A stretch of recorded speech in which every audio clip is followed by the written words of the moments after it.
Ladies and gentlemen, Monty Hook here. I am the host of The Rabbit Hole, and we are here in Studio 3 at Lighthouse Studios in Bali. And today I'm joined by Mr. Kevin Oros. That's how you say it? Kevin Oros? Got it. Kev, good to see you, bro. Back in Bali. You've been traveling the road. You're on the road, been traveling, spending some time in the USA. So what are you doing back here in Bali? Yeah, it's good to be back, Monty, at amazing Lighthouse Studios here. Thank you, man. What do you think? I think it's great. Yeah. I mean, if you're in Canggu and you're a content creator, or if you're just in Bali, like this is the spot. Yeah. Good. Yeah, it was wild to leave after COVID. Yeah. And the world opening. When did you leave? Over a year ago, so last June. Yeah. June of 21. So it was still pretty messy at that time. Still. Yeah, it was a little tricky, snaking in and out of countries, and actually went straight to Costa Rica and attended a mastermind and then led my retreat that I had planned and pushed back, and then Mexico, Denmark, Germany, and then the US. Went on a little tour, which was and you're spending some time in Austin. Yeah, that's going to be the base. Okay, but that's not where you're from. That's not home. I mean, I'm from Houston, and I went to university in Austin. So, okay. Yeah. Cool. It's a home turf. Nice. So, tell us about you, man. So, on your Instagram, high performance mentor, author, speaker, podcast host. But I think you're much more than that. You're doing comedy, and actually, one of the things I took out of last time was, you're very, you're almost like a poet, I guess. You do poetry. I do. So you do stand-up comedy. You do all sorts of things. So what floats your boat these days? Yeah, I mean, all of them fall under the title of being a bard or a speaker. Yeah, bards were like minstrels, poets, philosophers that would travel and spread the news, right, in the Middle Ages, and that's what I do. And so it takes many forms. Coaching is what pays the bills, and I love it. Yeah. I do love public speaking. I want to move more into that. I've been invited to a lot of events recently. It's been really beautiful. But yeah, comedy, freestyle, spoken word, poetry is probably my favorite. Yeah. So last time we spoke a lot about masculinity. I think what was the title of the last one? Can't think of it. But we talked about warriorship. We talked about masculinity, polarity. We went down the rabbit hole on a few conspiracy theories. And now proven to be facts. Yeah, exactly. So now that you've been traveling the world, have you noticed anything different post-pandemic to pre-pandemic in terms of you traveling, what you're observing, people's behaviors or what's happening? What are you observing? Yeah, it was. I mean, I'm such a people watcher, so I love this stuff, and I think there's more than two, but there's two groups of people. One group of people is still in fear for whatever reason, and you can feel that immediately on these people, and still love them. Some of these people are very close and dear to me, and yet they kind of wear it on them like a badge, like this feeling of we got to be careful, we got to be safe, So you've noticed that even still with your family and friends back. Oh, in the States for sure. I mean, here we were very blessed, and I think Bali had it easy compared to a lot of places. But when I first landed back in the USA last year, people were shell shocked in some of these cities because of the lockdowns and just, people coming up to them at cafes, airports, stores, and constantly policing XYZ. Yeah. And yeah, it was pretty intense. And you have the other group of people who are thriving. I know a lot of entrepreneurs had their best years financially in 20 and 21. Yeah. A lot of people still gathered, safely and ethically, and also just thrived in general. They teamed up more, So do you think that was because of, what was happening in the world? Leaders kind of tend to step up and go, all right, no, I've got to do something about this, and I've got to make my mark. I've got to do my thing. That's definitely part of it. Yeah. I also think people who are on the fence, Yeah. There's this quote in the Bible where Christ is basically when I come in judgment day or whatever that means, he's those that are lukewarm will be cast to the flames. It's just a hardcore biblical way to say, you got to pick a side and actually move.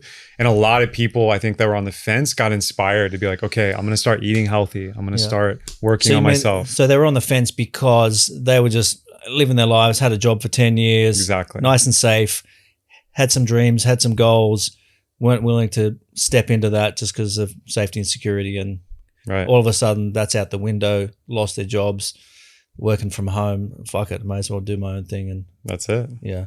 And a lot of those people, like, it's like, well, the world's coming apart right now. Chaos is reigning. Yeah. So fuck it. It's like, I'm gonna go for it. And people traveled more. I think they started more businesses, side hustles, gathered. Yeah. Met partners, ended toxic relationships. Yeah. So that's kind of what happened here at Lighthouse. I think, maybe when we first met, I had the beta studio where we did the episode last time.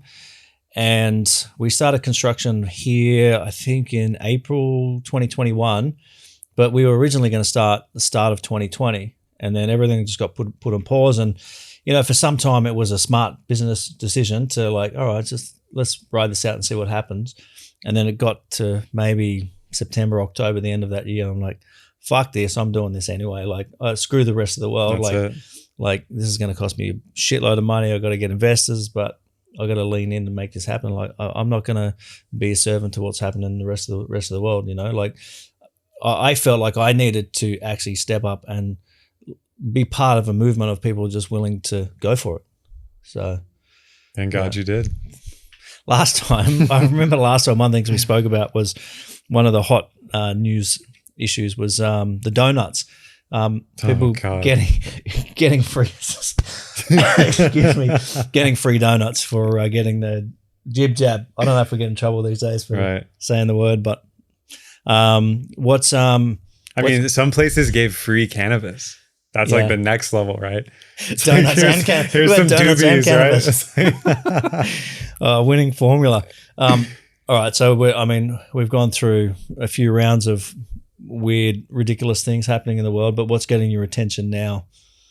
Yeah, what it is now is, and this is well described by Freud and these guys who are tracking, Freud's cousin actually, Bernays, is the one who came up with mass advertisement and propaganda, right? Yeah. There's this whole school of thought that just tracks the unconscious libidinal urges of the world. And when the pandemic stopped and the world kind of opened up, which apparently in China, to this day, there's protests about lockdowns. So Jesus, we're not out of the woods yet. But anyway, the energy shifted. And I don't know about the rest of the world, but in the States, it shifted all political. So I have never, even in the Obama election, which I was in university at the time, this was like back 2008-ish, I've never seen normal, I would say highly intelligent, high functioning people, especially entrepreneurs who tend to be apolitical or more middle of the road, get polarized. And everything becomes about, what side are you on? The Democratic Party is the best thing ever, and liberal intellectualism, rah, rah, rah. Or you're a Trumper and you are a neo-Nazi, and like the polarization in the negative sense is at an all-time high. Mm. Yeah. So do you think that that movement to people becoming very polarized and picking a side, do you think that is just by virtue of what's happened, like with the pandemic? I happen to think that a lot of these political things, they were always happening. Like they were in the background. Yeah. I think just a lot of things have maybe bubbled to the surface. Right. And I think there's been some kind of maybe a tipping point, and everything's just bubbling to the surface. And, it's crazy out there. There's a lot of weird shit happening, and there's all sorts of rabbit holes we could go down. But I think the overarching thing that I see, which actually makes me quite optimistic and positive, is that these things have to bubble to the surface. Right. Like when you just see how broken the political system is, especially in the USA. Obviously, the USA is kind of like, the one that we all look at and see. It's not really any different in Australia or Canada, and in Europe and so many countries. But I think those things have always been there, but they've just been so well hidden. Like they've not bubbled to the surface, and now all this shit is just coming out. So yeah, I think after the pandemic settled down, the energy just shifted there. Like the puck moved there, but it's always been happening. And I've noticed a lot more people are looking for things to get mad about. This is the idea of woke culture and the trigger happy folks, especially online. It's pretty pronounced, but even in person, I was shocked to encounter many people in person that were like tweeting at me in person about things, and I was like, wow, Really? this is real. About what specifically? Anything? Climate. I mean, take your pick. Climate change. transgender on stuff issues. that you were proactively talking about, or I mean, it was in conversation, and I would kind of test the water with some maybe more radical views, or just profess that like I think this is a bullshit dichotomy, and I actually don't subscribe. And then they're like, well, if you don't subscribe to either, then you must be a bad. Or if you're not picking this side, then you have to be on this side. Exactly. Yeah. Yeah, and that happened a few times. I was shocked, and maybe it was spending all of the pandemic in Indonesia. Maybe I just lost my acculturation. Yeah, that's why I stayed here. It's nice and safe in the bubble. You also did some stuff with. Did I say you did some comedy with JP Sears? I saw a video. Yeah, we did a couple videos. Yeah. His shit is hilarious, but he's going hard. He's doing God's work. I mean, I'm sure he's an interesting guy to meet and know, but he does it so from the outside, looking at what he does. He's speaking very. He's being very bold about it, but in a very elegant way, like a very humorous way. And it's because it's comedy, he can get away with things. But is he getting banned? Is he getting in trouble for the stuff he's talking about? Surprisingly not. Yeah. I mean, he's a dear brother. I knew him like right at the start when he was doing his videos. But when I asked him about it last year, I think he got one. There's like 3 strikes on YouTube accounts. Yeah. He got 1 strike early on in the pandemic. And then, he's like a top YouTuber. So he talked to people and they're like, oh yeah, you're good. So I'm actually, it's actually been pretty good. I think he doesn't upload anymore to Facebook and Instagram. He just sends people to YouTube, Rumble, and the other platforms. Yeah. But I mean, he never got taken down. I don't think he got shadow banned. I mean, he seems to be growing pretty. Yeah. People love that shit. Well, this is kind of my next question is, do you think like people like him, figures like him, I think people are waking up, right? People who maybe felt like something was wrong and maybe they're just kind of quiet and happy, not talking about anything, sitting on the fence. I think a lot of people are now actually taking notice of what's going on and actually starting to speak out. Do you kind of feel like a lot more people have woken up? Is that something that you've observed, or is it, you saying that your family and friends and some of them are all still living in fear, but are you also observing that more people are waking up to what's actually going on in the world? I think we should probably give people context to what we think is going on in the world, but we can talk about that. Yeah. I mean, the short answer is yes. And this is an evolutionary thing where like when there's a pressure put on a population, even in nature, right? A selective pressure, the mutations and the change quickens. So like everything's always balanced. It's not like, it's all bad and all chaos and all control. No, like equally, there's massive expressions of creativity, sovereignty, community that are happening. And I see a lot of people that I never thought would take the red pill. Yeah. They popped a whole bottle and I'm just like, all right, welcome aboard, let's go. So one of the things I think has come out a lot in the last year or so, or last couple of years at least, is just people are seeing the systems and the institutions that are not what they say they are, including governments. But people are starting to realize that the governments are not at the top. There's institutions that are the puppet masters, and then there's people above the institutions, and people are starting to kind of realize and wake up. And I think it's because there's a lot of weird shit that just doesn't make sense. Things that the government are doing, go, how can the government do that? Like, how can the government get away with that?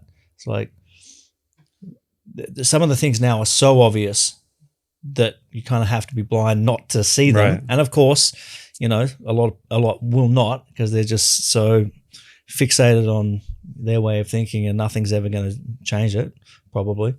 But certainly the systems and the institutions. And one of the things I've observed, and if you kind of look at how governments run, actually Twitter's probably a pretty good example, right? So Elon Musk just took over Twitter, and 65-70% of the staff got fired, but the whole thing is still running, right? So what does that tell you? All right, well, what were those 70% of people doing? How many departments were in there to censor people? And then how many departments were there to oversee the censorship? And it's just like stacking on of departments. Right. And when you kind of think about it, it's like, well, that's how governments work. right? It's like there's a department to run the department, and then there's this other department to oversee that's, has integrity, but it's all bullshit. Like if you just pulled the rug from underneath all of it, like what would happen? Probably things would work. I mean, things would decentralize. Yeah. This is one of the theses that's out there right now. Ray Dalio has a new book. He's like a huge hedge fund manager in the US. And he basically makes the thesis, which is based, and this is like a no nonsense guy. This is like a blue pill guy. Yeah. But it's a red pill thesis. China's hyper centralizing. So China's manufacturing power, military power, their propaganda machine. They're very internal. They're like hyper centralizing, like the CCP. The US, the West, COVID has shown, like you said, all this shit's up on the surface and all the holes. The emperor's not wearing clothes, and some people can see it. It's like, hey, he's just a fucking guy back there, and there's just these departments, and a lot of people are waking up to that. So he's making the argument, and a lot of people, that it's going to decentralize. So like what you just said, if they did rug pull, and tomorrow the supply lines stop or got slower, or tomorrow if like a major reserve currency crash, like the US dollar, the pound, whatever, you'd have to decentralize. It's like, okay, who's got chickens? Who's got water? How do we get A to B? Who's got petrol? I know these people that are really good at farming. Your friends are really good at, you just decentralize and network locally and tribally, which is how we've always done it. Yeah. And this is one of the things I've kind of thought, there's a lot of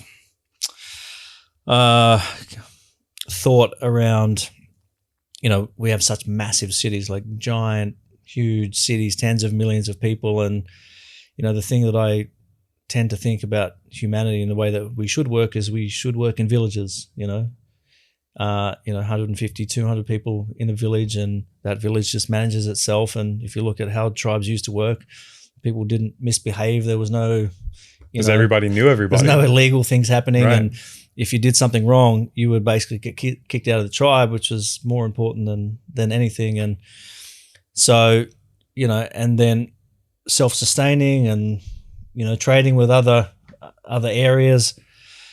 But how do we, as a species, kind of bring that village mentality back, or that village way of living, when we have cities of 20 million people, 10 million people, 30 million people? So can those two things merge? Is that something that we can unravel, these monstrosities that have taken us away from nature, basically? Right. I mean, this is the idea of the ancient future. I think we touched on this in our last podcast. We'll still have tech, we'll have smartphones, we'll have satellite Wi-Fi and all the fancy stuff, which is awesome. I think it's net positive force, especially when we take it out of the hands of these technocrats that are basically like want to farm you for clicks or get advertising money. We'll still have all that stuff, but this whole thesis of like the world is overpopulated, right? The world isn't overpopulated. The resources are grossly mismanaged. Yeah. And what's funny is the Musk family, say what you want about them, they're some of the ones that have poked holes in this. They're like, they have like 20 kids, and they're like, what are you guys talking about? Because I think there's some stat, and someone can look it up.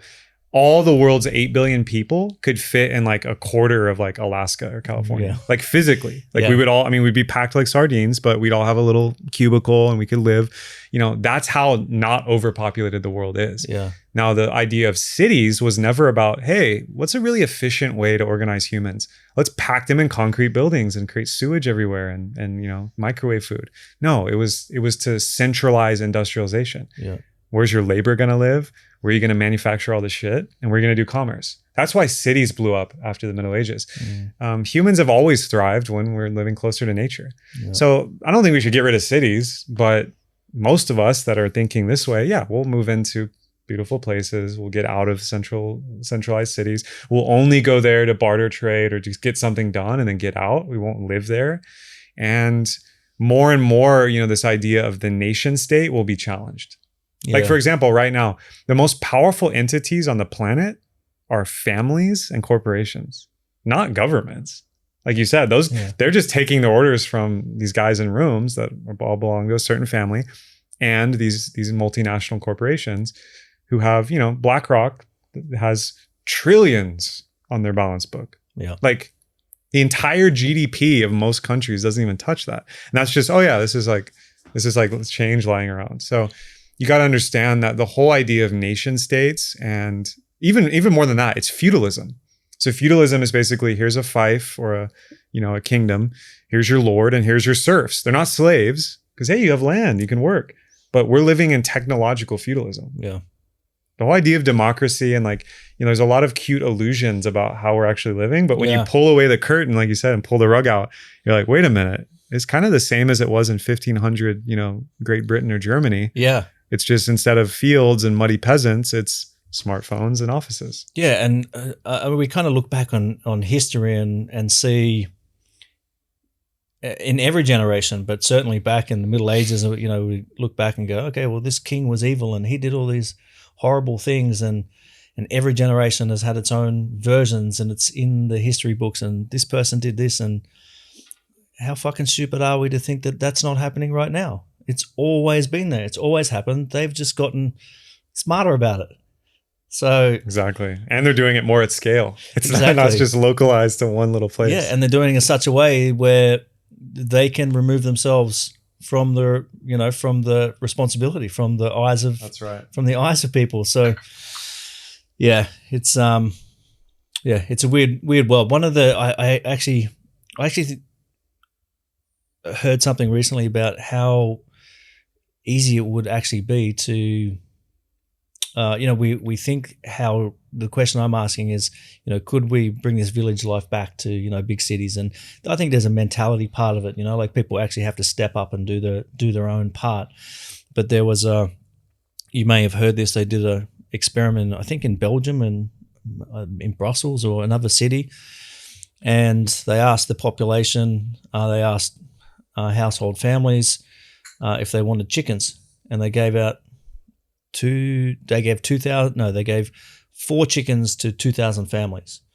And basically in that area where they gave the chickens, so many other things happened. Like the waste management was one of the biggest things that they didn't kind of realize, because people are giving their scraps to the chickens. And so the landfills were in that area were one third less. There were so many other aspects, so many side effects, so many things that happened off the back of that. And it just kind of makes you think, okay, well, what else could we do? And obviously water management, and in some parts of the world, it's it's illegal to catch your own water. It's insane. It's absolutely ridiculous. And it's blatantly obvious. Well, to me it is, that's just control. It's you have to live off our system. You have to drink our water. You have to, we control the taps. Right.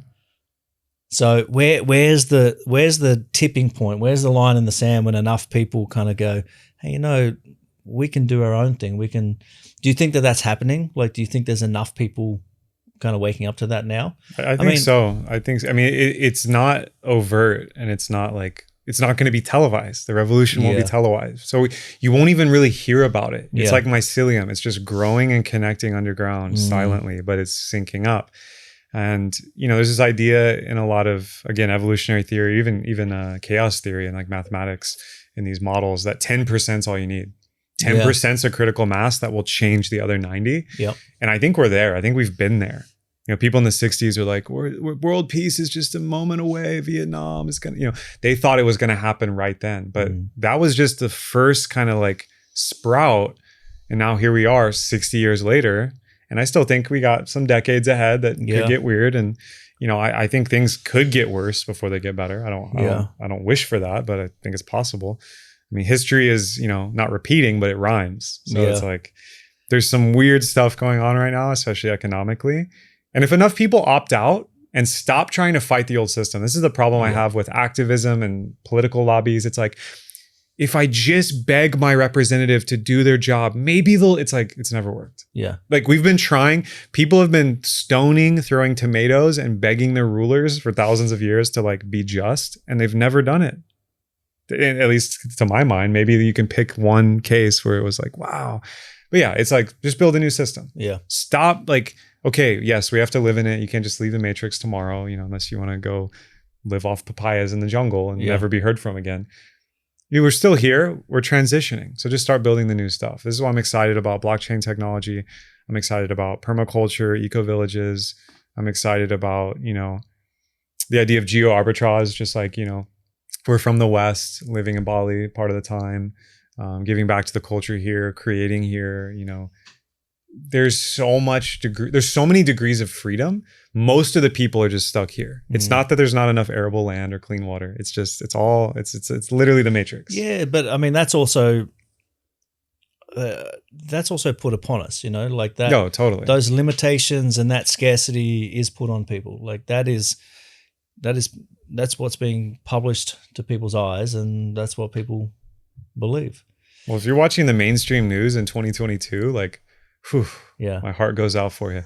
It's brutal. It's brutal. I mean, I haven't obviously watched the mainstream news for years, and I went back to Australia and I was just hanging out with my grandma, and she's 90 years old, and I can forgive her for watching the news every day, and I'm not going to say anything about my grandma. She's but every day she's catching me up on what's happening with COVID, and this is what's there's a new outbreak in Melbourne, and this happening. I'm like, yes, Grandma. I'm not going to say anything, but she's just she's a manifestation of that exactly. People watching the news, and she's just a perfect example. It's not just because she's 90 years old. Like, that's actually what happens. A lot of folks. I mean, it's all there in the etymology. There's a magic of language. Like, if you take words apart, like government means to governmente. It means to rule minds in the Latin. Media is the land of sorcerers and black magic in the biblical. Really? Medea. Yeah. Like, you just, none of this stuff's hidden. It's all in plain sight. Yeah. If you have eyes to see and you just do a little studying, it's not that hard. Yeah. You will uncover everything we've been talking about. And it doesn't need to bum you out. It's just like waking up to being like, oh, okay, I'm going to go over here and build something else, or I'm going to meet these people. And, we're going to actually build the world we want to see. Yeah. We're not going to be told how the world should be from someone who, if you follow the money and follow a lot of these agendas, have demonstrated. It's not like theory. They've demonstrated that they don't give a fuck about human beings. Yeah. Yeah. And look, say what you want about people like Elon Musk. People love him or hate him. But the thing I've always liked about, he's got his own, whether you agree with his theories about changing the world or the way he's going about it or not. But the thing I've always liked is he's not trying to fight people. He's just building shit. It's like, I'm just gonna build things in that direction. And I think people resonate with that. Yeah. Yeah. One of the things we spoke a lot about last time was masculinity. And I think one of the things, certainly in this last year, there's a lot of things kind of coming out, like Andrew Tate. He's in the, we didn't know about him a year ago. And it seems like, people are calling out because now there's these polarities bubbling to the surface, and, the transgender thing. And again, I don't have anything about what people want to call themselves and how people want to identify, but I can't help but think that there is people with agendas to try to make that mainstream. Like, to actually, it seems pretty obvious that if you're 14 years old, you cannot go and get a tattoo because the tattoo parlor has a moral and ethical responsibility to not put something on you that is going to be permanent. Yet if you're 13 years old, you can go and get your breasts cut off, and that's all legal. And supported by schools and governments without consent of the parents. Yeah. I mean, I don't know. Obviously, I don't know what's actually happening there or why it's being created. But yeah, I mean, you can read the writing on the wall. There's something fishy about it. On one level, like the gender issues and the polarity issues around masculine and feminine is healthy, because basically bad behavior is finally getting called out at scale. Yeah. That's the good side of the Me Too. So yeah, some of these folks are abusive, narcissistic, whatever. And that is a real phenomenon. But then the problem is it's become trendy, and now everyone's on a witch hunt. It's like woke culture. It's like, all right, we're going to go and find a tweet from 6 years ago and cancel you. It's like, it's out of hand. Yeah. On the gender side, this is game theory. This is also war theory. If you want to take out a country, you take out its men. Yeah. You traumatize the women because they're the internal circuit of the village. So they'll condition the children in fear. But if you're going to put up some things that people aren't going to like, the men, if they're high testosterone, sovereign, financially capable, they have loving women, they're not going to put up with that shit. They're going to overthrow you. So there seems to be a systematic campaign with food, water, media, law to, assault masculinity in the truest sense. Yeah. An assault from who? Yeah, I mean, it's folks that seek more control, and their greed is for money, which is a symbol of control and power, and for consent. That's the other thing. It's like all the stuff that's happening. This is a whole rabbit hole in and of itself. I've been getting into it a little more recently because some of the folks in Texas has that strong freedom, like very libertarian, very like fiscally, politically kind of like, hey, like don't tell me what to do. Very independent. Basically, most law. Like there's differences. There's common law. There's like naval law. There's all these types of law, right? So someone's like, oh, you're breaking the law. When a police officer tells you something, their authority is not derived from like some paper someone wrote.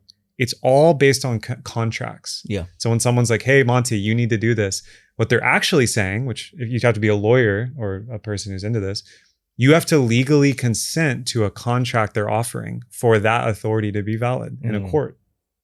And so there's all kinds of stuff like that. And when you ask like, well, who? It's like, there's people that, basically are just like, most of these people they're not even going to notice this. We can just take all the money. We can set the agenda for whose news goes where and who gets what office. And they're like, let's do it. Because there's no strong cohort of humanity that's like, we're not going to do that. It's just now kind of waking up, or a lot of them have been silent for a while. Yeah. And I mean, it's so seemingly so institutionalized now, maybe for the last, since World War II, that kind of thing is, probably from the 50s and 60s, that level of corruption, that's always kind of been there. But, now there's generations of families that have been in power for such a long time, and, government departments where there's people that can't be touched, and that's very hard to unravel. Like, it's so institutionalized that it's very difficult to, you don't know it's there, first of all, but like, I think you have to just pull the rug from underneath all of them, because people, they don't want their money to disappear. Like, if you're making hundreds of millions of dollars from, you're a fat cat because people are paying you for different things because you're in control of this, and people don't want to give that up. They don't want to give up, as much as the money, they don't want to give up their power. Like, power is that power is it's a very that takes over people, right? And what's wild is underneath all that, and that person sitting on that shadow council is just a little hurt child that wants love. Yeah. Because that's why they're so addicted to the power and obsessed with manipulating how people perceive them or how they can leverage with their money and wealth. Yeah. It's actually to receive love in a very distorted way. Yeah. And that's kind of the lens you have to like hold, and not in a naive way or like a love and light way, but in a very ruthless, like, wow, like humanity, right? Yeah. Like that's where we're at right now. Yeah. On season 8 on the TV show called Planet Earth, that's what we're in right now. It's getting weird. Yeah. So I think that's why people like Andrew Tate resonate, because I think a lot of young men, they've not had that. There's some inner calling. There's something inside of them that's saying, this is not right. But maybe they've not experienced something, and they hear a voice like that, and something resonates, something strong is there in the way he's talking and what he's saying. So, what's your take on him, first of all? And do you think he's a good voice for masculinity? Masculinity is one of the things that you're a very profound speaker at. So, a teacher. So, how do we shift this? How do we move the needle in such a way where there's a stronger balance of that healthy masculinity, so we can kind of hopefully bring the world back to some kind of equilibrium? Right. I mean, the Tate thing, like I wasn't paying attention to it, and then a bunch of people sent me stuff. They're like, "Hey, check this out." So I was like, "All right," and I did my 20 hours of research. I think Tate is a fascinating character. I like that he's a kickboxer. I like that he talks shit about the Matrix. And his dad was also a chess master. So there's a part of me that like, I respect him. I think he said a lot of dumb shit and he got grilled and then he doubled down on it on TV. So, I'm not surprised he got canceled. Now, what Tate actually did or didn't do and like who he is as a person isn't what's important. It's what he symbolizes, like you said. Yeah. A powerful masculine voice that would not be cowed by the woke mob or, hey, that's not politically correct. You should play it nice and don't say it like that. No, he just said, fuck you. And he did it. And then they made him more famous. They martyred him. Tech was like, take him off everything. Shut his bank accounts down. Like, that's the craziest part to me. They shut down his PayPal. They shut down his like Chase account. Oh, they shut down his Uber. Right. How ridiculous that is. Meanwhile, on the internet, they can't stop child pornography. Meanwhile, they can't stop these sites that you can like put a hit on somebody. Yeah. You couldn't shut that down, but you could turn off Tate's Uber. Like, come on. Yeah. That to me was the biggest fuck up by the technocracy. Yep. And that's the gift that Andrew Tate gave us. Because he just revealed like, oh, this is what they'll take you out for. Yeah. Yeah. Yeah. And going back to the obvious, like he's brought things to the surface where people are going, now people see things that are blatantly obvious, which is then waking them up to going, well, what else? And things that they might have noticed before that maybe they weren't quite aware of. And now people are looking and going, oh, okay, well, now I see this. I didn't before. Now I see this. Right. Yeah. And like he's playing the role to be that mirror for humanity. Jordan Peterson is playing that role and he keeps steaming ahead, like praying to God that Jordan stays healthy because I love Dr. Peterson. Even with his flaws too, I think he got jabbed, which kind of surprised me, but a lot of the folks that are very pro-science did, and fair enough, but they still are anti-authoritarianism. Yeah. So that's the key part. To answer your earlier question, we're in a crisis because we've forgotten who we are. And we talked about this last episode. In all villages and all tribes, all our ancestors, even if white, like our ancestors were all indigenous. They were pagan earth people. They weren't just start out as like empire building assholes. They were all connected to the earth. And boys were taken away from their mothers and initiated through rites of passage. And also older elders, like a hunter, a warrior, a scholar, would take that young man and be like, hey, you're with me. Let me show you how it's done. This is how you treat women. This is how you treat the earth. This is how you deal with conflicts. All this stuff's been taken away from us. And those elders were respected. Right. Because they had proven it and they'd actually earned their chops and they weren't motivated to just hold power and greed. Yeah. And I think that's one of the things that's been taken away. It's like, let's just put people in an old folks' home and shut them up and dose them up. Which is a tragedy. Yeah. And so with women, it's different because, nature initiates women. When a woman starts to bleed when she has a child, I'm sure you've seen this with women, like they just, a part of them comes online. Their archetype gets opened. And not to say that women have a lot of healing too, and there's cultural things we've lost with the feminine, but specifically for the masculine. So many men are going cradle to grave, in the modern world, addicted, committing suicide, depressed. Yeah. Acting out violently because these systems have been cut out from underneath us. Yeah. We've been declawed. Like men are assertive and aggressive, and that's sacred. Testosterone is a good thing. We shouldn't be wanting less testosterone. We want strong men. Now, there should be more connection to, things like hunting, mixed martial arts, strong physical training, discipline, meditation, nature, like deep nature immersion. Not, like what's your option? Well, you can enlist in the military and go get the raw resources from the other countries and, wage these unjust wars. So, that's a big, and some women hear this and they get triggered and they're like, well, the patriarchy fucked up. It's women's turn now. But then you talk to most women, that's a loud minority rather. You talk to the majority, most women are like, I want strong, loving men. Oh my God, where are the strong men? Please send me a man to be husband, boyfriend, partner, uncle, grandfather, who's strong, can say no, and has the balls and the strength mentally and physically to actually say it with conviction. Yeah. And it's easy to kind of look out at the man and say, okay, well, there's not enough men showing up as masculine.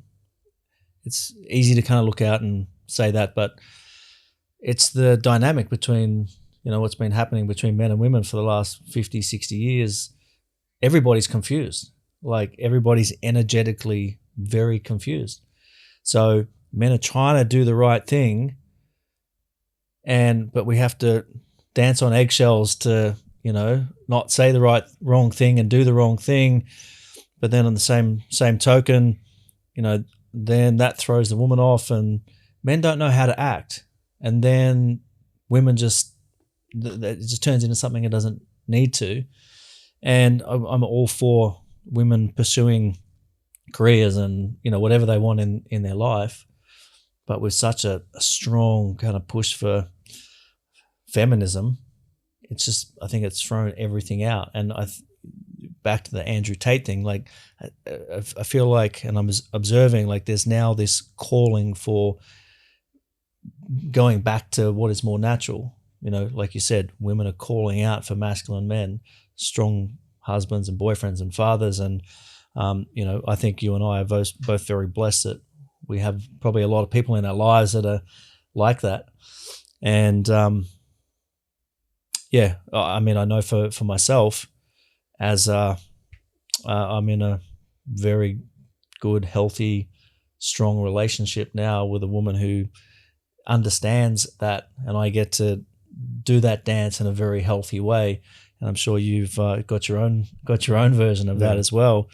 But fuck, it took me a long time to figure my shit out, and I think yes, I was choosing the wrong women, but the women that I was choosing were very successful, like very strong, powerful, you would say, right, powerful women. And the woman I'm with now, she's powerful in her own way, but not in that strong masculine kind of way. Right. And for whatever reason, that's what I was attracting. That's what I was attracted to. And probably because I wasn't showing up as strong enough. And I think that's just not because I didn't have that in me, but because that's what society had kind of told me I need. And it's very confusing. This is the myth we've all been sold. I was just speaking to a client about this. It's so crazy. I get a front row seat to this stuff because I'm supporting couples, some are married, some are, and singles in this polarity, relationship, dating, sexuality space. And, to be fair, feminism in its classical form, when it first became a thought form, is great. It's just equality of opportunity and egalitarianism. It's just like women should have the same options if they wanted to become a CEO or do XYZ and, hold positions of power, whether that's wealth, politics, they should be able to. And I'm like, fuck yeah. Postmodern, fourth wave, there's all these terms, feminism is the crazy shit where it's like all men should get vasectomies. We should become a matriarchy. And if a woman says no on a date and you still hold her hand, you should be put in prison for rape. And like, there's some wild shit out there. And people will hear that and they're like, bro, what are you talking? That's impossible. No, I've spoken to men in Denmark, Sweden, and Europe. It's like the US is bad, but in Scandinavia, it's bonkers. Really? Like what can happen, what you can be in prison for, what holds weight in court in terms of feminine testimony. There's just a lot of crazy shit people don't really understand how bad it can be. No, I'm not saying that's the norm. That's a very micro example, but it's real. Anyway, long story short, this myth that as a woman, as a young girl, you're a strong, independent woman. You don't need no man. Get your career. And by the time you're a baby making age, you'll meet Prince Charming. These women are like, they're at 40 and they're like, where are all the men? What the fuck did I just do with my life? I'm stressed. I'm on meds. I have a bunch of money, but I'm not happy. And then men, it's like, it's the mythology of be a player, just like sleep with a ton of women, don't commit, just chase money or just do this. And then same thing, these guys wake up and they're like, oh my God, I'm in a toxic marriage. I need a divorce, or fuck, I can't hold a committed relationship. I'm completely addicted to Tinder, porn, weed. All this shit has come out of this mindset, which on one level was great, right? It's like people wanted to be free, sexual revolution, right? Birth control and like date whoever you want. Let's go fucking nuts. Of course people wanted that after religious suppression for thousands of years. And yet, is it working? Is the question. And there's so many layers to that because birth control pills that women take is throwing a lot of things out. Devastating to the hormonal system. Well, and there's so much research about how women on birth control medication pills, that throws out what they're actually attracted to. So they're actually attracted to less masculine men. There's so many stories of women who were on birth control. They married somebody, and then they got off birth control, and all of a sudden they're not attracted to their husband anymore. Yeah, and then that just throws things out, and that's part of the reason why there's so much divorce. And so on the surface, it seems like a smart thing to do. Like to make your own choice and control things. That there's so many layers to that, so many side effects. It's like one solution creates 3 more problems. Yeah, which is basically what the whole pharmaceutical industry is. Yeah, it's sick care. Yeah. So what can men do to show up better and lead their part? Guys, I think a lot of men and women are just disillusioned with everything, and it's like, what difference can I make? Like, fuck it. Like, what am I going to do? So how can men show up differently to actually move the needle for themselves and the collective? Yeah, this is great. I mean, I get this question so often now online. I kind of have like my canned response. I'll upgrade it. There's 3 buckets. The first one is just, you need discipline and training, period. Yeah. It doesn't have to be something fancy. It's just, what are you doing to move your body and mind, move the needle every day? For a lot of men, this is physical activity, sports, training, fighting. It can be meditation, yoga, surfing. It doesn't actually matter, but that's huge for the masculine. Yeah. You gotta have it. The next one's brotherhood. A lot of men are lone wolfing it, and they don't understand why. It's like, fuck, my wife is chewing me out, or I feel shitty at my job. Like, I don't know what the fuck to do. Well, if you're around other men that you trust and look up to, they're gonna work you out. They're gonna either challenge you and be like, hey, Kev, that's bullshit, man. I don't believe that. Is that true? And you'll be like, whoa. Or they'll just support you. It's like, hey, I got you, man. I'm in the same boat. What do you need? It's like, you just need that. And a lot of men are slept on that, and they think they have it, but this isn't have a couple beers or smoke a doobie and watch the game. Yeah. You can still do that. Like, sure. I mean, I love watching UFC Fight Night with the guys and have a couple beers. Why not? But the majority of our time is deep, talking about investments, practicing together, training together, being in nature together. And then sometimes going into full-blown men's circles where it's like a healing present space. Ceremonial. This is ceremony. Exactly. That's how we met. But going back to the tribal, back to nature. That's how men used to do it. And the initiations, when men are young, when they're young men, and send them out into the jungle and fend for yourself for whatever it was, 2 days, 1 week, 2 weeks, come back a man. Like, that's not there anymore. These initiations. So if a man has never experienced something like that, then I highly encourage people, men to step into something like that.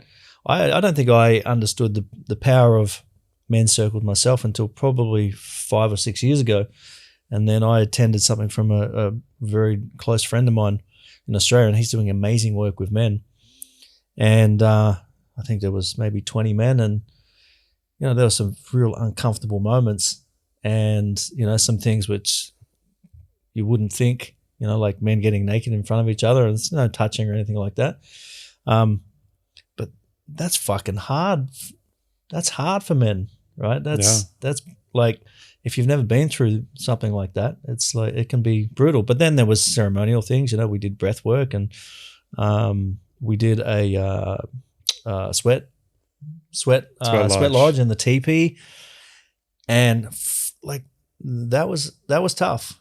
And the bonds created with these men there's something very, very inspiring about that, and something very it just shakes up the system and rattles the way that you think that you were running your life. And I can't encourage men enough to go and do things like that, just to keep themselves attuned and keep themselves in check, and especially if you've never done something like that before. Yeah. I mean, most people were hurt by the masculine in some way. A lot of people are hurt by the feminine too. It's just different styles. You know, first thing you do in brotherhood is you come to heal. If you've been out of brotherhood for a long time, or you've been in very shallow surface level brotherhood, when you get to the deep water, it's just your heart's going to open. Yeah. Then you go to learn, you go to train. Once you're good and you got your shit together, and that's the third bucket to answer the earlier question, you need a North Star. Yeah. You need a mission. Doesn't need to be grandiose. You know, you can open a studio in Bali or start a podcast, or you can, you know, commit to being the best dad, or you can become an artist or a gardener. It doesn't even matter, but that is important. And a lot of men have neglected that. It's funny. I saw this Ethan Hawke quote, which is brilliant. It's like, when you're a kid, everyone asks you what your dream is and just roots you on. As soon as you're an adult and you start trying to follow your dream seriously, everyone laughs you off stage or like trying to cut you down. Yeah. And that's the thing. Like, yeah, maybe you have a pipe dream and that may not be practical, but your mission, Dharma, North Star, however you orient to it, that's got to be at the center. Your woman can't be at the center. Yeah. That's a tough. Your corporate job can't be at the center. Like, just understand the hierarchy. Yeah. The hierarchy is like, as a man, you're put here to create something. You're put here to build something, and you must do that. If you do not do that, it will eat you up inside. And you see these guys in bars and nursing homes, and these guys, they didn't do it. And they'll tell you, it's like, fuck, if I was your age, you know, you can talk to these older men. It's humbling when you talk to a man who knew what he needed to do and didn't do it. And he'll tell you how that feels. Yeah. So what can women do to support healthy masculinity, which in effect is then going to support her own femininity? Bingo. I mean, the first thing is, as a woman, get really curious if you're supporting the men in your life, partner, brother, whatever, to do the things I just mentioned. Are you encouraging him and like giving him praise when he goes to his brothers and actually is doing the work? Or are you nitpicking him and criticizing him? Are you encouraging and giving him space to lead and be in his power? That's a huge one. Yeah. You know, a lot of women are so afraid of strong masculine energy that they'd rather the man be just slightly not leading, and they'll kind of fill that space. Yeah. And I'm sure you've experienced this. I know I did a lot in past relationships. Yeah. It doesn't work because she doesn't want to be there, A. B, you feel like shit because you feel like something's off. Your instincts are like, you're like, ugh. And then in the worst case, in the toxic case, you know, talk about toxic femininity, whatever that means. I mean, femininity isn't toxic, just like masculinity isn't. But the behaviors that I think can be most brutal is like emasculation or like backbiting, like energetic castration, cutting down men with these little. But I don't think most women realize that that's happening, or they're doing it. And, you know, even little things like, it seems common sense on the surface to be like, you know, men and women are 50-50 and, you know, we should pay equally 50-50. And okay, maybe. But I think if you're not giving the man the opportunity to lead that, you know, like it's not by design that I pay most of the time. It's not even a conversation. Like it's just the flow of what happens between me and Kartika.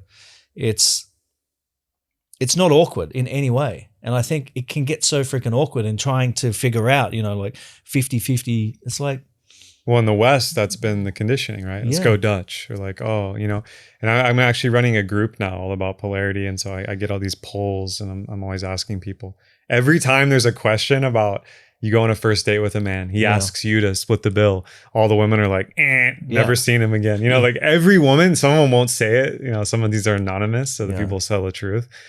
A lot of women don't realize how much they want that. Masculine providence, providing financially is a way. It's a main way, and it's sacred. Yeah. And I think that's a great place to start because it's practical. Yeah.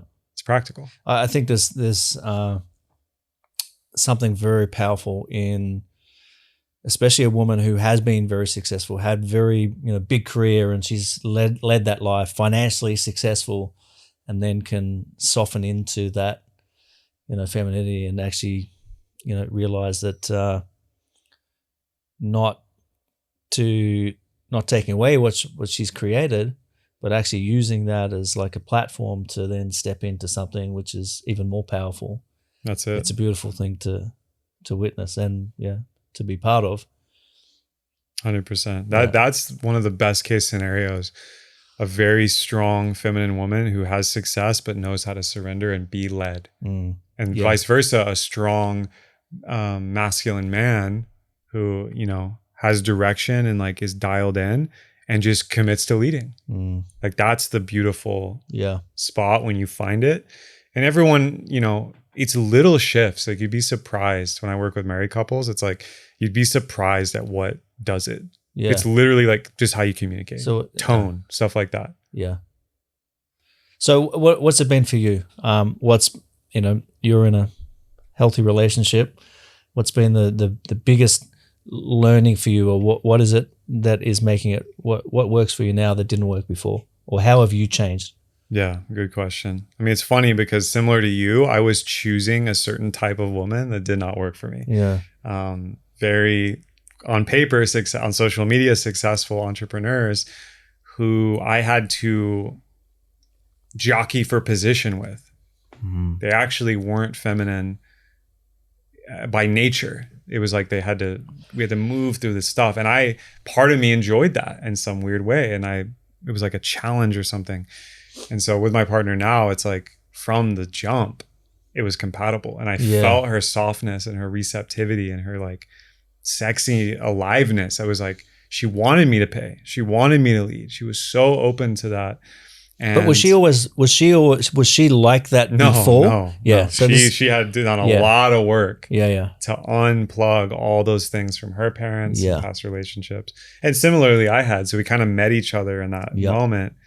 And, you know, a lot of the things I changed too, and I would recommend this to most people if you're getting out of a big breakup, is a period of, if not outright celibacy, where you're just like, all right, you know, doesn't mean you can't feel pleasure and like be sexual, but just like, don't jump into bed with someone. Yeah. Don't jump into a relationship.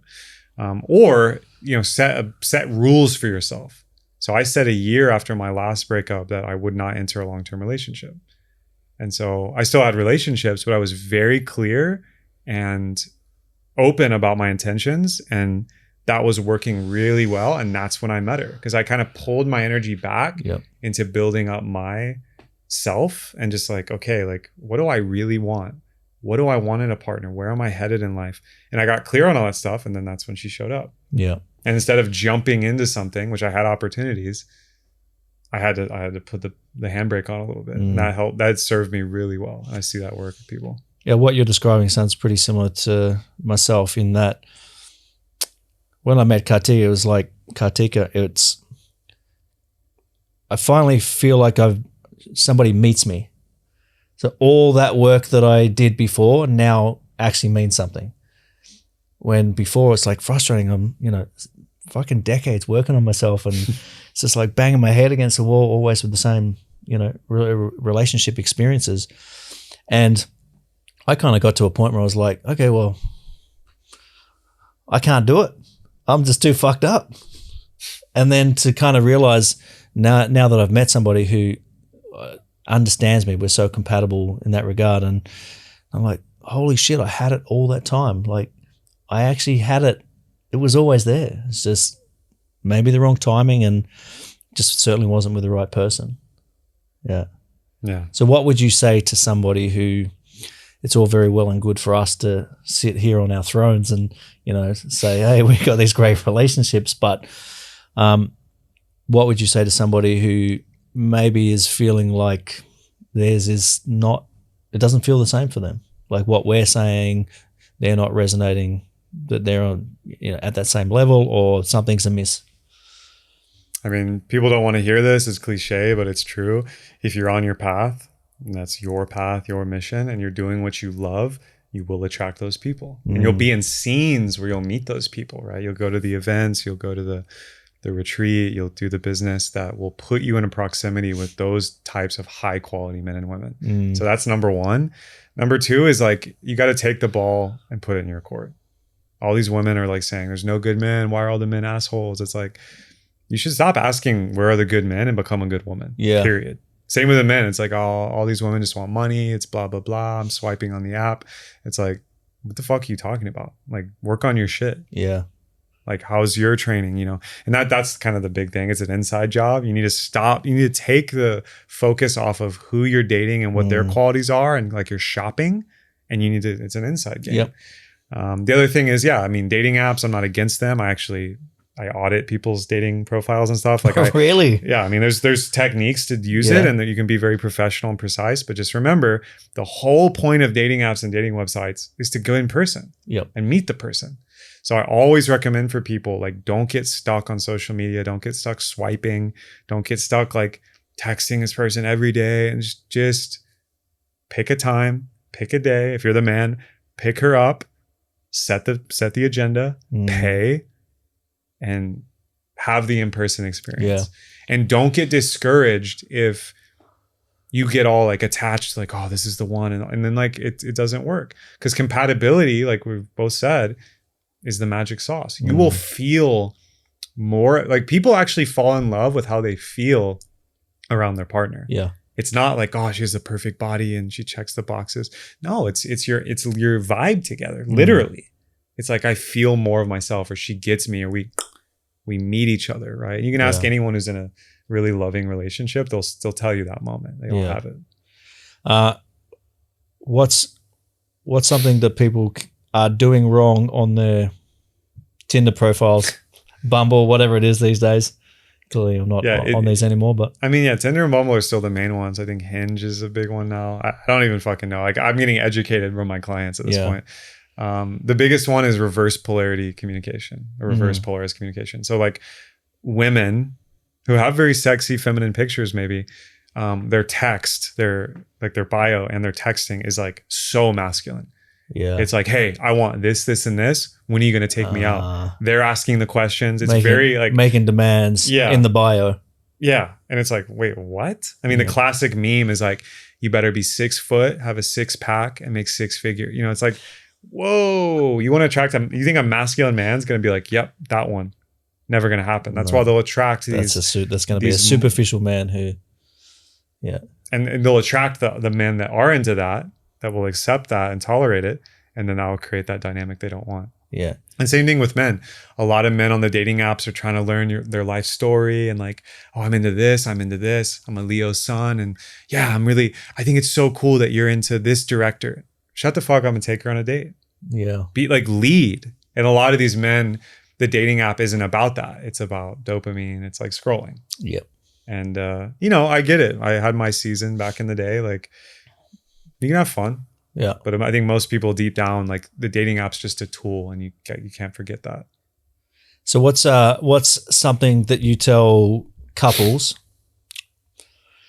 something that they can implement for their relationship, something they can do to strengthen what they're doing?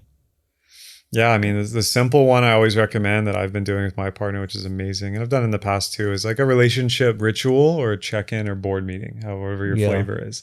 So this can be monthly, it can be quarterly. If you're really in a season of growth, this is like, we do it weekly. Yeah. And it doesn't have to be a fancy thing, but set a space, create, an atmosphere. It can be sensual, it can be, casual, and drop in deeply. And so, a lot of the things we've mentioned, it can be an ice bath, it can be a hike, it can be nature, breath work, it can be sensual or sexual, it can be all those things. But at some point, there has to be a real truth space in the relationship.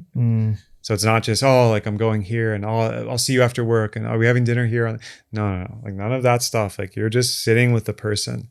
And, I think you should do things like be hyper clear on expectations, on consent and boundaries, on your needs and wants. Like, what are the core needs in the relationship? What are shadows? What are triggers or traumas? And when all this is on the table in a space of trust and love, it's just amazing what happens. People that have known each other for years fall in love again, or sometimes realize, oh shit, this isn't working. Like, we're done here. Thank you. Like, it's kind of silly that we, in business, right? It's so obvious. Oh, we need to have a deep meeting. But in your relationship, it's like you're co-creating it. It's not on autopilot. So get in the driver's seat. Yeah. Question for you. One of the things that I'm not going to say I've struggled with, it's something that I've wrestled with, and I have talked with my partner about quite a lot, is vulnerability. And yes, women want a vulnerable man, but I also think that there is a time and there's maybe certain things that a man maybe should keep to themselves or wait for the right time. Vulnerability, I don't think, needs to entail just sharing everything, putting everything on the table at any time, because some of those things I think will throw off a woman, like they will rattle a woman. That's right. So what's your advice about that? And are there certain topics that maybe shouldn't get discussed, or should they be brought up at a certain time in a certain way? Right. How do men manage that? So I mean, the obvious one to me would be like finance. Like if you're in a healthy dynamic, the woman, your partner, the woman would want to feel safe and secure. Like you can provide, even if she has her own money and does her own thing. There's an energetic response to feeling safe and secure, and this man can provide for me and my family. And having a conversation around, okay, well, I'm having a bad time with my business and I don't have any money. It's like, well, is it being vulnerable and being honest, or is it going to throw something off? Like how do men approach this? This is a great question. Something interesting to note is that women, like, I want a vulnerable man that tells me everything and is always sharing on repeat. You hear this, but like that's what you hear on social media. Behind the scenes in the relationship, this is not what they want. Yeah. Because they want to feel, like you said, surrendered and safe, to be in that. It's not that they're a follower. The feminine is in a place of power. It's just not the masculine type of the leadership and what we can call masculine covering, providence, and protection, right? If a man breaks in the house and your wife and child are there, do you want her leading that situation? Fuck no. That's an extreme example, but same with a lot of other things. So yeah, to answer your question, it's not necessarily about what topics, although finance and purpose are a hot one. The other one would be sexuality and like emotional or physical, attractions. If that comes into the space, I see that one a lot. It's more about the type of processing and how you do it. Women often process together. They talk a lot. They connect a lot. Vulnerability, although there's shades of it. Yep. Is just natural. That's the feminine support system. Have a cup of tea together and put it all out there. Right. Immediately, often, if something's up. For men, sometimes we need to chew on it. Yep. This is the sacredness of the man cave, the study, the lab. This is the sacredness of nature, or, getting in the gym, or, going to the dojo, or being with brothers. Sometimes you just need to hash it out. And sometimes it's silent. Sometimes you just need to sit with it and digest it a bit, and just like, and if there's emotion, you feel it and you sit with it. And then once you've partially digested it, you're in the solution space. You don't have it figured out. You're still vulnerable. Then you bring it. Yeah. So if you bring it raw, unprocessed, and you're kind of like this is basically what happens with a lot of people I see. You're inviting the woman like, hey, you be the masculine, because I don't know what the fuck's going on. Here's all my emotion. Here's my mess. It's like, here. And then what is she going to do with that? Well, the masculine is, we're designed to bring solutions. And sometimes we bring solutions when they're not asked for. Right. But like you said, if we bring a raw problem that's not thought through, not processed, with no solution, well, then she's instantly going to go into solution mode, right? She's going to be thinking, okay, there's a problem here. I've got to figure out a solution so I can feel safe. That's it. Whereas if you bring it forward, having processed it, this is what I'm doing about it, this is what I think about it, then it's clear, and the energy that you have is confident and strong. Right. Yeah. That's really the difference. And, in a lot of couples, the partner becomes the therapist or the mom or dad. It's like, oh, come to me and let me nurture you. And like, that's sacred. It's beautiful. Sometimes you need that. There's nothing wrong with that. And that shouldn't be your default. Like if I have an issue or something's coming up for me, who's the first person I go to? My brotherhood. Yeah. It's like, fuck, this is like, it's like, have you told your partner yet? No, I need to like be with this. Cool. Then I'll come later and be like, wow, yesterday something was big on my heart, and but I've chewed on it a bit. So then it's not overwhelming. And then you can get her support. She's like, wow, and like she'll just be there in that feminine power. Yeah. So I think a lot of men will be well served to learn some of the tenets of Stoicism. Yep. Doesn't mean you don't feel emotion. You actually feel it deeply, but you don't bring a hot mess into the relational field. Yeah. And you can test this. I'm sure men can look back and be like, oh shit, like just think about a time you did that. So is there a way that you process things? Like, is it, you like to go into nature? Is there some practice or process that you go through? Yeah. I have the extreme versions and everything in between. Stillness is extremely healing and so powerful. So there's times here in Bali where I'm just sitting silently watching the sunset, like, smoking some tobacco or being in the water. And the solitude part of it is probably. Right. Solitude in nature and just sitting, whatever your practice is, breath work I love to use is a big one.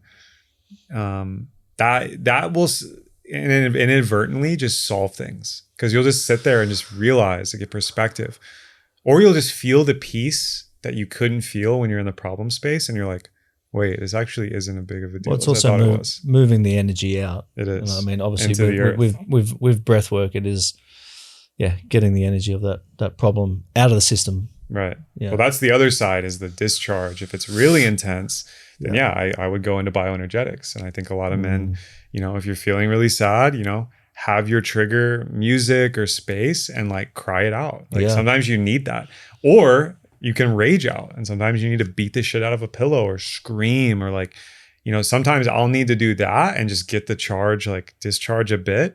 And then it's like, okay, I need to get into the gym and exhaust myself. Yeah. Or I need to go for a run, or, like in the ocean is a great place. You just need to physically like kind of go to max, and then you can come back into the stillness and kind of like label the emotions. And writing's really helpful too. Like I'll write about stuff and just basically just like you said, move the energy. If it's negative, like move it out and through. If it's positive, move it up and in, and work with it. A lot of men just get stuck. It's like, oh, there's a thing. I don't want to feel that. Yeah. And I know one of the things that's true for me is when I'm in that space, I'm very resistant to moving. I'm very resistant to, it's far easier just to sit there and feel sorry for myself. And I know 100% that if I go move, I go to the gym, I go for a walk, I go do something to move the energy. It's like, I know that is going to be the thing. So there is a level of discipline that kind of comes with that. And and I know the times in my life when I'm, maybe feeling stuck or whatever, it's like, I got to look at my habits and how am I in the gym? How am I moving? And there's certain times in my life, there's certain seasons where I'm not so good at that. But I know 100% if I just go move, I go to the gym, I go do something, I'm going to feel better. Yeah. I'm going to feel better. I may not feel like doing it.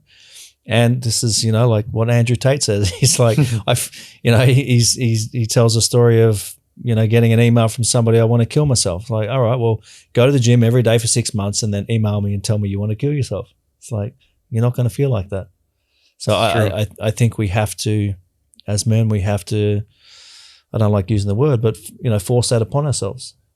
Sometimes. Yeah. I agree with that. I mean, movement, look at it just purely biochemically, like serotonin. If you want to feel good, serotonin is the master molecule neurotransmitter. Yeah. How do you generate it? You fucking move, you sweat, get in the sun. That's the other one. Get in the sun, get on the earth, move your body. It's that simple. Just a walk, like you'd be amazed at what just a walk will do. Yep. There's times where a long walk has completely changed my life where nothing else would. A walk on the beach that's the best. Because you're in the sand, there's, negative ions coming from the ocean, you can put your feet in the salt, there's so many things going on at the beach. But I getting your feet in the dirt, getting your feet in the earth for sure. Yeah. For sure is important.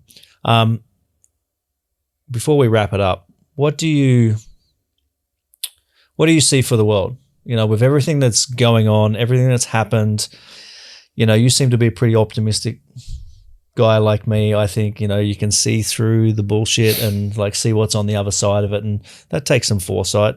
I don't think it's just a personality trait of being optimistic. I think it takes some foresight to see what's beyond that, So what do you see for the world in the next couple of years and beyond that, like you said before. And I tend to agree. I think the world's we've got a couple of years, especially of some weird times.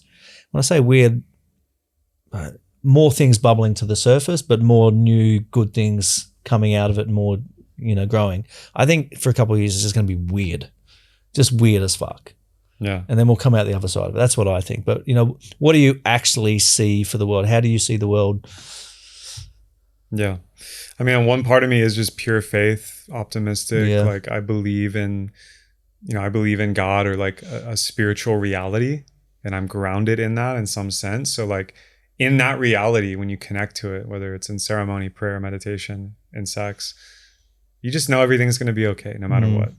But that's kind of hard to swallow for some people. Yeah. Just purely logically, which, I'm a former materialist, agnostic. I was very into science before I got into all this shit back in my university days. Just purely logically, humanity is undefeated. Crazier shit has happened on this planet.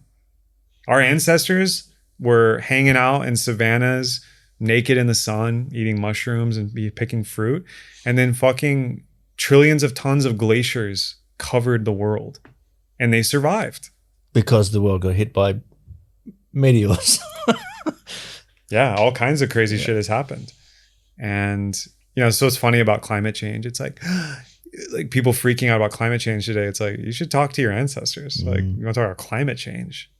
Like people, just the hardships that our millions of years of predecessors faced on this planet without smartphones or Google. And they not only did they come through, they thrived. Yep. They created.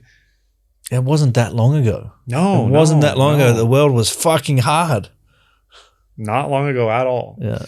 So just based on that, it's like logically, I know we're going to be okay. Yeah. Even if facial recognition, surveillance drones are patrolling airports and all the weird shit that we can imagine, that I think we will see a lot of it. We'll see it. But the free people on this planet who have kept a flame burning the whole time, through Rome, through all the bullshit that has gone on this planet, through colonialism and war and, genocide and greed and all the weird shit that's come around. There's always been a group of people, the poets, artists, inventors, builders, the seers, the medicine people. They've always kept it legit. Sometimes they had to go underground. Sometimes they had to hide. Sometimes they had to blend in, which I think is kind of how we play it now. I don't think we need to hide anymore, but we do have to be smart. We need to play chess. We need to stop playing checkers. Yeah. Which means financially, we need to get our shit together. Yeah. I don't think, Bitcoin's the answer, Ethereum, but I do think the technology systems that blockchain provides, which is why I believe they're under attack by some entities that don't want that to happen because money is a form of control. They create financial sovereignty. It's there in Satoshi's white paper. We can transact with a token economy that's outside of central banks. This is a huge piece. Yeah. More importantly, because you can't eat money or build a house out of money, we need soil, air, food sovereignty. Yeah. And that's where the village stuff comes in. I think we'll see a renaissance in our lifetime in the next decades of millions of people moving to blue zones on the planet, which is interesting. Bali isn't one. Yeah. The blue zones. It's like where most like all these people live to be 70, 80, 100. I mean, Bali's got its own thing going on. Like it's a melting pot of very interesting minds. It's, the blue zones are those healthy, super healthy places. But especially in this last year, 2 years, I think a lot of people maybe got fed up with where they were at, people with money.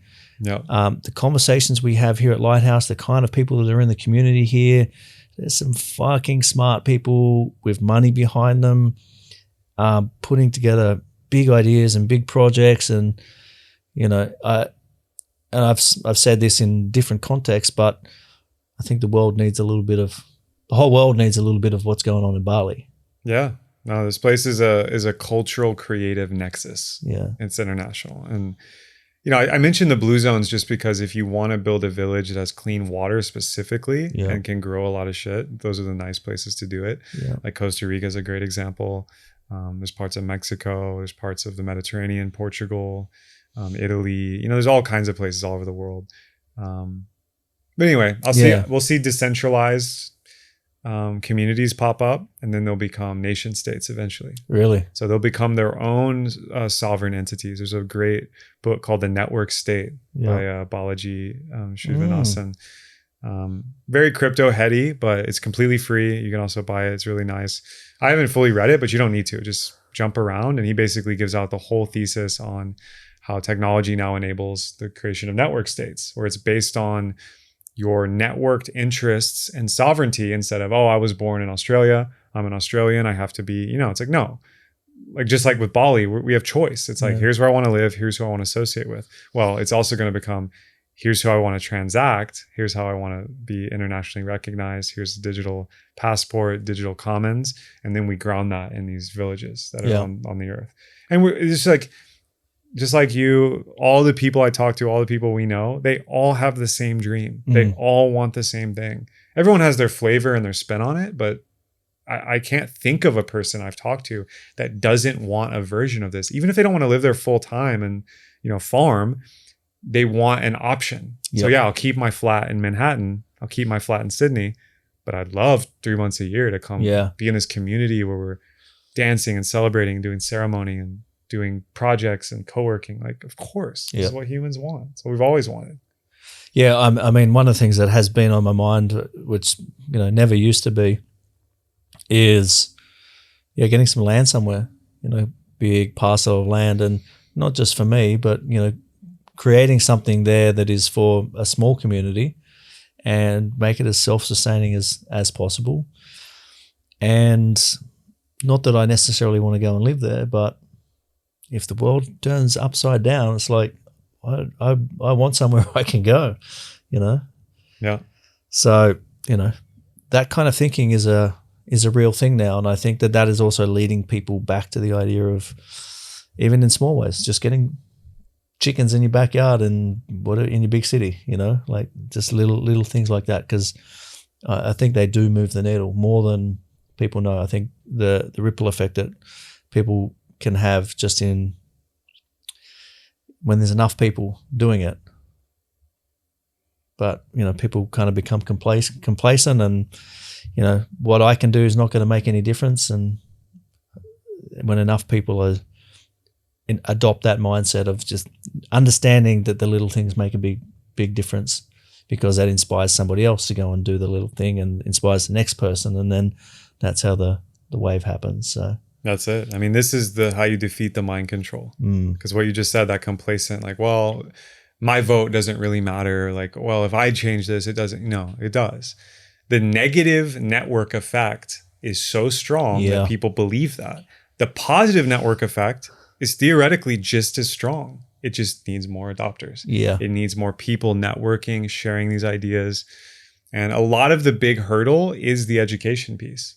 Like, just how do you do it? Like, I'm sure you have friends in Australia. It's like, Monty, how are you doing this Bali? Like, they don't know what they don't know. Yep. So a lot of our job, and like what's amazing about media like this, is like, let's talk about it. Let's have the conversations. Then we can start pooling our resources and building all this shit in real life. Yeah. But the main front line, and I geek out on this because I'm listening and speaking all the time. It's like my career. This is the front line. Yeah. Tons of people want it, but they don't have education or information that's positively benefiting them. That's not these social media giants farming their attention. Yep. Kev, this has been awesome. Let's make it so people can find you. Obviously, you got a lot of value to add, especially around topics of relationship and masculinity and femininity, and how humans can relate better to each other regardless of the context. And I think it is one of the most important, if not the most important thing that we can, because we all have the capacity to do that. We all have the capacity to look inside, and how can I work on myself so I can relate better to people? We all have the capacity to do that. So it's very important work that you're doing. So thank you. How can people find you? What's your best medium? Instagram? Is it YouTube? What's your thing? Yeah, people can. I mean, Instagram is probably the best place at Kevin J Orosz, Orosz. Yep. I think my handle has changed since I was on your last one. We'll give the link to people as well. Yeah. So, and it's also like KevinOrosz.com. My website will have everything. And yeah, it's been an honor to be here back with you, Monty, in your beautiful studio and space. And these conversations I so enjoy. So thank you for having me again. No, thank you very much, man. One final question before you go, and I would have asked the question last time, but it's been a year and a half or so it may have changed and you've probably forgotten the question. But if you had the one-time superpower of mental telepathy and you could share a message with all 8 billion, 7.8 or whatever the number is now, people on this planet, one short, important, potent message to leave with everybody, what would that message be? I mean, first thing that's coming up, like Professor X, X-Men style, would be like, reject authority, trust your instincts.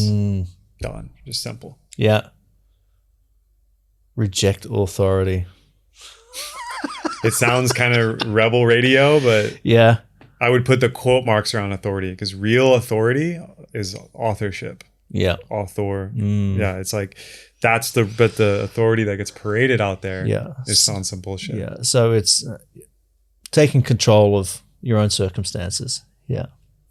Kev, thank you so much, brother. It's been awesome. Guys, make sure you go check out Kev.